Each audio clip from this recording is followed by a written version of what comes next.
ఆచి చికెన్ మసాలా. కేంద్రంలోని బీజేపీ సర్కార్ ఉపాధి హామీ పథకాన్ని తొలగించే కుట్ర చేస్తుందని తెలంగాణ జాగృతి అధ్యక్షురాలు కవిత ఆందోళన వ్యక్తం చేశారు. అధికారంలోకి వచ్చిన నాటి నుంచి పేదల మీద కక్ష కట్టినట్లు వివరిస్తున్నారని విమర్శించారు. తెలంగాణలో ఉపాధి హామీ పని దినాలను సగానికి తగ్గించేశారని, పేద ప్రజల నోటికాడి కూడు లాగేసుకుంటే తెలంగాణ బీజేపీ ఎంపీలు ఏం చేస్తున్నారని ప్రశ్నించారు. మోదీతో కొట్లాడి ఉపాధి హామీ పథకానికి నిధులు తేవాలని డిమాండ్ చేశారు.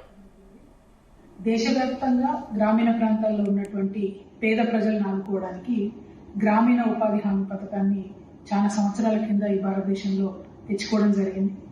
ఎప్పుడైతే భారతీయ జనతా పార్టీ వచ్చిందో కేంద్రంలో అధికారంలో, అప్పటి నుండి ఇప్పటి వరకు కూడా ఒక కక్షపూరితంగా ఈ పేద ప్రజల మీద కక్ష కట్టి పని దినాన్ని తగ్గించుకుంటూ వచ్చి మొత్తానికి ఉపాధి హామీ పథకాన్ని తొలగించాలనేటటువంటి కుట్ర బీజేపీ చేస్తుందని మనందరూ కూడా అర్థమవుతున్నది.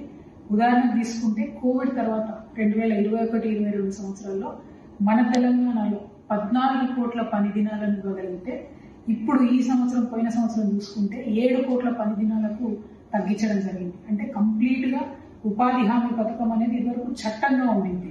దాన్ని మొన్న పేరు మార్చి బీబీజీ రామ్జీ అని పేరు మార్చి దాన్ని కేవలం ఒక మిషన్ అంటే ఒక ప్రోగ్రామ్ కిందకి మార్చింది. చట్టబద్ధత వేరు, ఒక ప్రోగ్రామ్ వేరు.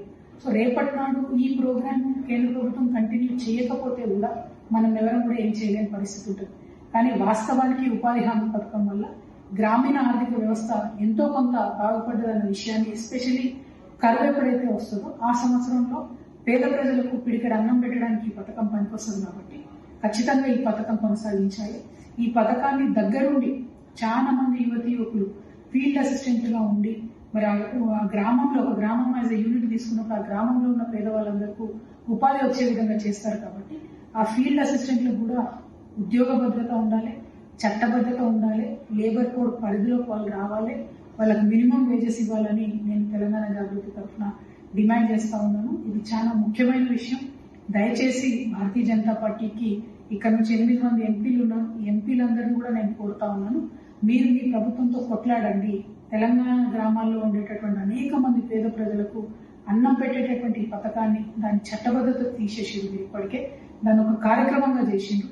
నిధులు కూడా ఇస్తలేదు. ఇది చాలా అన్యాయం. ఆ ఫీల్డ్ అసిస్టెంట్లకు ఉద్యోగ భద్రత ఇవ్వాలి, ఈ చట్టానికి ఈ కార్యక్రమానికి నిధులు ఇవ్వాలని చెప్పి నేను డిమాండ్ చేస్తా ఉన్నాను.